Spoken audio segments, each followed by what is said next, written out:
The dust cloud trailing behind the stagecoach dissipated into the scorching New Mexico air as it rumbled to a halt outside the makeshift trading post of Redemption Springs in the summer of 1876. Nobody paid much attention to the battered leather trunk that tumbled from the roof, nor to the slender figure that was roughly pushed out after it, collapsing into the dirt without so much as a whimper. Nathan Harding pulled the brim of his hat lower against the harsh afternoon sun, observing the scene from his position on the porch of the general store. His weathered hand instinctively moved to the revolver at his hip when he saw the woman crumple to the ground, her once fine dress now torn and soiled. The stagecoach driver merely tossed her small carpetbag after her, climbed back onto his seat, and with a crack of his whip, continued on toward Santa Fe. "Damn it all," Nathan muttered, striding across the dusty street. As he approached, he could see the woman attempting to rise, her arms trembling violently with the effort. Purple bruises marked her exposed wrists and a deep cut marred her lower lip. Her attempts to stand failed and she collapsed once more into the dirt.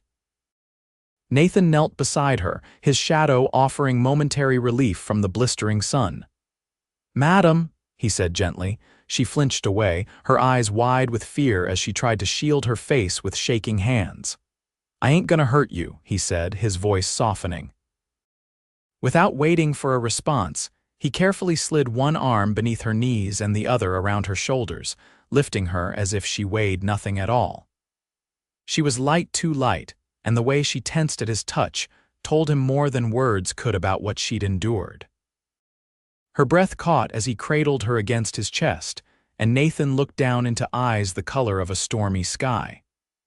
"No one will hurt you again," he promised, his voice low and certain as he carried her toward Doc Sullivan's office at the end of the street. Rebecca Porter had never felt more alone than she did in that moment, carried in the arms of a stranger across a town whose name she'd only learned from the stagecoach manifest. Her ribs ached with each breath, and the sunlight pierced her head like needles. The cowboy's face was partially shadowed by his hat, but she could see the firm set of his jaw, the concern in his eyes. "I can walk," she whispered, though they both knew it was a lie. "Sure you can," Nathan replied, not breaking his stride, "but humor me anyway." Rebecca had left Philadelphia with dreams of teaching at the new schoolhouse in Santa Fe. Her fiancé, Charles, had insisted on accompanying her west, promising adventure and protection. 2 days into their journey, she discovered the true nature of the man she'd agreed to marry. His charm had dissolved into drunken rage when she'd questioned his gambling away their travel funds. The beating that followed had been the first of many. "Almost there," Nathan said, nodding toward a small building with a hand-painted sign reading J. Sullivan, M.D. He shouldered open the door without putting her down. "Good Lord, Nate," came a gruff voice from within. "What have you brought me now?" Found her outside the trading post. Stagecoach just dumped her there. Rebecca felt herself being lowered onto a clean but worn examination table. The room smelled of carbolic acid and whiskey. The doctor was an older man with kind eyes and steady hands that belied his apparent fondness for the bottle. "I'm fine," Rebecca protested weakly. "I just need to rest." "She needs looking after, Doc," Nathan said, stepping back but not leaving. "I'll cover whatever it costs." "I can pay my own way," Rebecca insisted, though her reticule contained barely enough for a night's lodging. Charles had taken everything else before abandoning her to the stagecoach driver with instructions to drop the troublesome baggage wherever convenient. The doctor's examination was thorough but gentle. 3 broken ribs, extensive bruising, mild concussion, and dehydration, he concluded. "Who did this to you, miss?" Rebecca looked away. "It doesn't matter now." "It matters to me," Nathan said, his voice quiet but hard as steel. Rebecca studied him properly for the first time. Tall and broad-shouldered, with sun-darkened skin and eyes the rich brown of coffee. His clothes were worn but clean, and he carried himself with the easy confidence of a man accustomed to hard work and harder decisions. "My former fiancé," she admitted finally. He's long gone now, headed to California with what was left of my money. Nathan's expression darkened. Got a name, Nathan, the doctor warned. Let the law handle it. What law? Nathan scoffed. Marshall hasn't been through in 2 months. Please, Rebecca said. I just want to forget him. The doctor finished binding her ribs and mixing a powder for pain. She needs rest, can't stay here though. My wife's sister is arriving tomorrow, taking my spare room. The boarding house is full with those railroad surveyors, Nathan said thoughtfully. She can stay at my place, I've got a spare room. Rebecca stiffened. That's very kind, but I'll be in the bunkhouse with my ranch hands, Nathan added quickly. House will be all yours until you're back on your feet. I couldn't impose, you could try the saloon, the doctor suggested dryly. I'm sure those rooms are available by the hour. Nathan shot him a withering look. Not helping, Doc. Rebecca closed her eyes, exhaustion overwhelming her pride. She had nowhere to go, no one to turn to. Thank you, she whispered. Just until I can find work. Nathan owns the largest cattle spread this side of the territory, the doctor said. Half the town works for him already. Sullivan, Nathan warned. The doctor smiled. Just providing context for the lady. An hour later, Rebecca found herself in Nathan's wagon, propped carefully on pillows the doctor's wife had insisted on sending along. Her trunk and carpetbag were secured in the back. The pain powder had dulled the worst of her discomfort, but each jolt of the wagon sent fresh waves of agony through her body. Nathan kept the horses at a gentle walk. Not much further, he assured her, noticing her pallor. Double H Ranch is just beyond that ridge. As they crested the hill, Rebecca gasped. Sprawled before them was a vista that took her breath away. A large, well-built ranch house stood proudly amid several outbuildings, corrals, and a bunkhouse. In the distance, cattle grazed on green pastures fed by a winding stream. Mountains rose majestically in the background, still capped with snow despite the summer heat. It's beautiful, she said. Nathan's expression softened with pride. Built most of it myself. Started with nothing but a claim and 20 head of cattle 8 years ago. You've accomplished a great deal, Rebecca said sincerely. Had my share of setbacks, he replied, guiding the wagon toward the main house. Range war nearly wiped me out in 72, drought almost finished what the rustlers started in 74. Yet you persevered. Nathan glanced at her, a hint of a smile touching his lips. Ain't much choice out here but to keep going. The house was larger than it had appeared from a distance, with a wide veranda wrapping around 3 sides. Inside, Rebecca was surprised by the comfortable furnishings and touches that spoke of care curtains at the windows. Books on shelves. A piano in one corner of the main room. My mother's, Nathan explained, following her gaze to the instrument. Never could bring myself to part with it after she passed. Do you play? Rebecca asked. About as well as a bear with mittens, he admitted with a self-deprecating chuckle. I taught music in Philadelphia before deciding to come west. Nathan led her to a bedroom at the back of the house. The space was simply furnished but clean, with a bed, dresser, washstand, and a small desk beneath a window that overlooked a kitchen garden. It's not fancy, he said, suddenly appearing uncomfortable, but it's quiet. It's perfect, Rebecca assured him. I don't know how to thank you. No need for thanks. Rest up. My housekeeper, Mrs. Fenton, comes by 3 times a week. She'll be here tomorrow to help with whatever you need. That night, lying in the unfamiliar bed, Rebecca listened to the sounds of the ranch settling for the night. She could hear distant laughter from the bunkhouse, the occasional lowing of cattle, the whisper of wind through the cottonwoods outside her window. For the first time in weeks, she felt safe. The next morning brought Mrs. Fenton, a no-nonsense widow in her 50s who arrived with fresh bread and a determination to fatten Rebecca up. Too thin by half, she declared, setting a tray of food beside Rebecca's bed. Mr. Harding said you're to eat everything I bring you. Mr. Harding seems to have strong opinions about my welfare, Rebecca observed. Mrs. Fenton's expression softened. He's a good man. Lost his wife and baby to childbed fever 5 years back. Threw himself into building this ranch afterward. Rebecca felt a pang of sympathy. I had no idea. He doesn't talk about it, Mrs. Fenton said, but it changed him, made him more mindful of those who need help. Over the next week, Rebecca's strength began to return. She ventured from her room to the veranda, where she spent hours watching the activity of the ranch.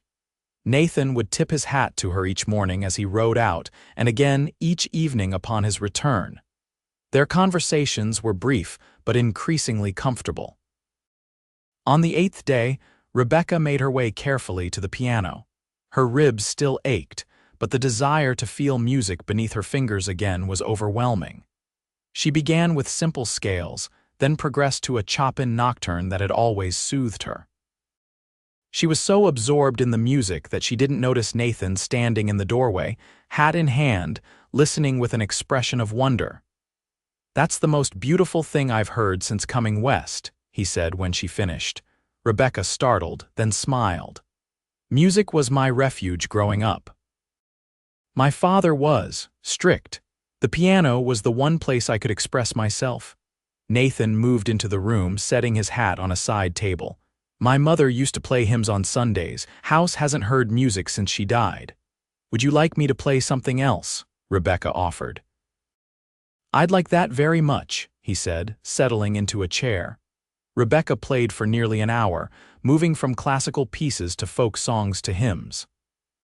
When she finally stopped, her fingers tired but her spirit lighter than it had been in months, she found Nathan watching her with an intensity that made her breath catch. "You should be the school teacher here," he said abruptly.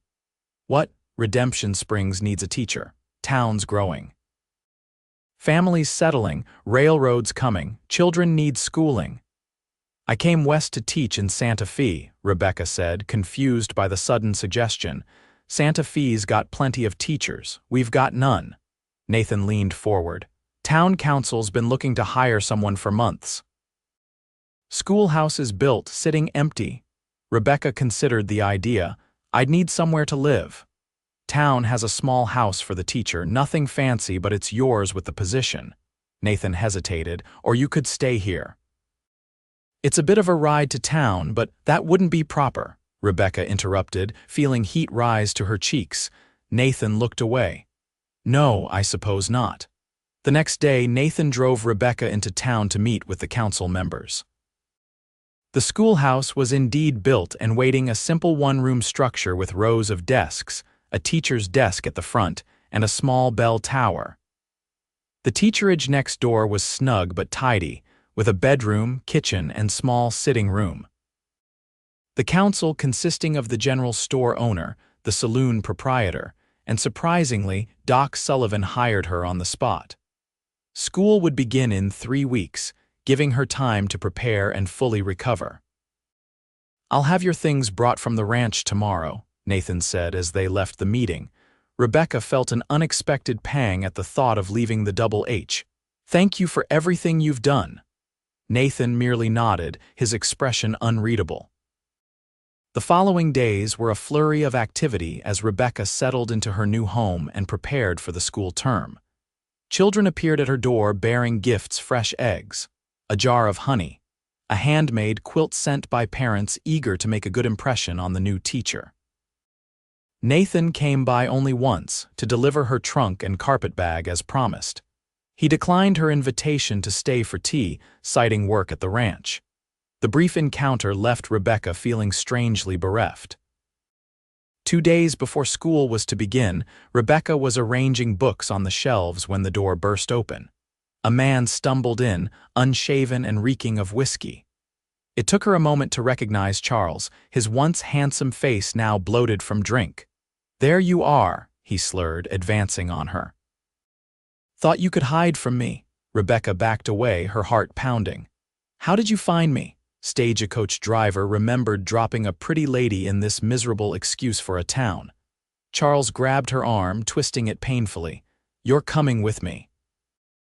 Still need a respectable wife for my business ventures." "Let go of me," Rebecca demanded, struggling against his grip. Charles backhanded her across the face, sending her sprawling against the desks. Still haven't learned your place, I see. Rebecca tasted blood as she tried to crawl away. Charles caught her ankle, dragging her back. No one refuses Charles Winters, especially not a penniless orphan I rescued from spinsterhood. The schoolhouse door crashed open again, and Charles was suddenly lifted bodily away from her. Rebecca looked up to see Nathan holding her attacker by the throat, his face a mask of cold fury. "You touch her again, you're a dead man," Nathan said, his voice terrifyingly calm. Charles struggled in his grip. "This is none of your concern, she's my fiancé." "Former fiancé," Rebecca corrected, rising shakily to her feet. "And the man who beat me half to death before robbing me and abandoning me." Nathan's grip tightened. "That true?" Charles clawed at Nathan's hands. "She's lying, hysterical woman, always making up stories." Nathan looked to Rebecca, who pushed up her sleeve to reveal the fading bruises that still circled her wrists. "He did this," she said quietly, "and worse." Without another word, Nathan dragged Charles outside and threw him into the street. "You've got 1 hour to be gone from this town," he said. "If I see you again, I won't be so generous." Charles scrambled to his feet, his face ugly with rage. "You'll regret this, both of you." He reached for the gun at his hip. The shot rang out before Charles could clear leather. Nathan's draw had been too fast to follow, but the smoking gun in his hand told the story. Charles crumpled, clutching his shoulder where the bullet had struck. Doc Sullivan, who had heard the commotion from his office across the street, hurried over. "What happened?" "Man drew on me," Nathan said simply. "I suggest you patch him up and put him on the next stage out of here." The doctor nodded, summoning help to carry the moaning Charles to his office. Nathan turned to Rebecca, holstering his weapon. "Are you hurt?" "Just shaken," she said, though her cheek throbbed where Charles had struck her. Nathan gently tilted her face to examine the reddening mark. His touch was careful, his eyes troubled. "I should have killed him." "No," Rebecca said firmly. "You're not a killer." "I've killed before," Nathan admitted. "During the war, afterward protecting what's mine. This is different." "Is it?" Nathan asked softly. "Because the thought of him hurting you makes me want to drag him back and finish the job." Rebecca placed her hand over his. "Thank you for stopping him." "For keeping your promise." Nathan looked confused. "What promise?" "The day we met. You said no one would hurt me again." Something shifted in Nathan's expression, a vulnerability behind the strength. "I meant it, still do." That evening, Rebecca sat on the small porch of her teacherage, watching the sunset paint the western sky in brilliant oranges and purples. The day's events had left her drained but oddly clear-headed. Charles would be gone by morning, sent away on the eastbound stage with a bandaged shoulder and strict warnings never to return. She heard the approaching hoofbeats before she saw the rider. Nathan dismounted in front of her house, tying his horse to the hitching post before approaching the porch. "Came to check on you," he said, removing his hat. "Doc said Charles left on the afternoon stage, won't be bothering you again." "Thank you." Rebecca gestured to the empty chair beside her. "Would you like to sit?" Nathan hesitated, then took the offered seat. They sat in companionable silence for several minutes, watching the last light fade from the sky. "I've been thinking," Nathan said finally. "About what you said, about propriety." Rebecca turned to look at him. "Oh, I'm not a man who speaks flowery words," he continued, staring straight ahead. "But I haven't been able to get you out of my mind since the day I found you. The way you play that piano, the way you face each day with courage despite what was done to you." He paused. "I know it's too soon. You've been through hell, but I'd like permission to call on you properly." "Court you if you're willing." Rebecca's heart hammered in her chest. "Nathan, you don't have to answer now," he said quickly. "Just think about it, I'm a patient man." Rebecca reached out, touching his hand lightly. "Ask me again in a month, after I've had time to stand on my own 2 feet." Nathan nodded, understanding in his eyes. A month it is. The school term began with 15 eager students ranging from 6 to 16 years of age. Rebecca threw herself into teaching, finding joy in the bright faces that greeted her each morning. The work was exhausting but fulfilling in a way her Philadelphia position had never been. True to his word, Nathan kept his distance for exactly 1 month. He appeared at her door on a Sunday afternoon, freshly shaved and wearing a clean shirt with his best vest. In his hand was a small bouquet of wildflowers. "It's been a month," he said simply. Rebecca smiled, inviting him in for tea. They talked for hours about his ranch, her students, books they'd read, dreams they'd harbored. When it was time for him to leave, he stood at the door, hat in hand. "May I call on you again?" he asked. "I'd be disappointed if you didn't," Rebecca replied. Over the following weeks, their courtship progressed with a sweetness that healed old wounds. Nathan taught Rebecca to ride, laughing with delight at her initial trepidation and subsequent enthusiasm. She introduced him to Shakespeare, reading aloud by lamplight on her porch as the autumn evenings grew cooler. The townsfolk watched their romance with approval. Mrs. Fenton declared them perfectly suited, while Doc Sullivan took credit for bringing them together in the first place. As winter approached, bringing the first dusting of snow to the mountains, Nathan invited Rebecca to Sunday dinner at the ranch. The house had changed since she'd left. Curtains had been washed, furniture polished, and a new rug brightened the main room. "Mrs. Fenton's been busy," Rebecca observed. "She has opinions about bachelor living," Nathan admitted. "Stronger ones since I mentioned I might not be a bachelor much longer." Rebecca's heart skipped. "Is that so?" After dinner, Nathan led her to the piano. "Would you play something?" "The house has missed your music." Rebecca sat at the instrument, her fingers finding the keys. She played a gentle melody, one she'd composed herself over the past weeks. When she finished, she turned to find Nathan kneeling beside the piano bench. "I've rehearsed a dozen speeches," he said, "and forgotten every one. All I know is that I love you, Rebecca Porter. My life was empty before you came into it, and I don't want to live another day without you. Will you marry me?" Tears filled Rebecca's eyes. "Yes," she whispered. "With all my heart, yes." They were married on Christmas Eve in the town's small church, decorated with pine boughs and candles for the holiday. Rebecca wore a gown of deep blue velvet that Nathan had ordered from Denver. Her students sang carols as she walked down the aisle. After the ceremony, they returned to the Double H, now their home together. Snow had begun to fall, transforming the landscape into a glistening wonderland beneath the moonlight. Nathan carried her across the threshold, recalling that first day when he'd carried her broken and afraid to the doctor's office. "No one will hurt you again," he repeated his promise, setting her gently on her feet. "Not while I draw breath." Rebecca reached up to touch his face. "I know. And you should know that your heart is safe with me as well." Spring brought new life to the ranch, calves in the pastures, wildflowers on the hillsides, and the news that Rebecca was expecting their first child. Nathan's joy was tempered with fear, remembering his first wife's fate, but Rebecca's quiet confidence gradually eased his worries. She continued teaching until the end of the school term, then focused on preparing for the baby's arrival. Nathan built a cradle from pine, polishing it until it gleamed. Rebecca sewed tiny garments in the evenings as they sat together by the fire. On a warm September night, as a harvest moon hung full and golden over the ranch, their daughter was born after a mercifully easy labor. They named her Emma after Nathan's mother. As he held his daughter for the first time, Nathan's eyes met Rebecca's over the tiny bundle. "Thank you," he whispered, his voice thick with emotion. "For what?" Rebecca asked, exhausted but radiant, "For surviving. For being strong enough to trust again. For giving me a second chance at happiness." Rebecca smiled, remembering how far they'd come from that dusty day outside the trading post. "We gave each other that chance." 5 years passed in a blur of everyday joys and challenges.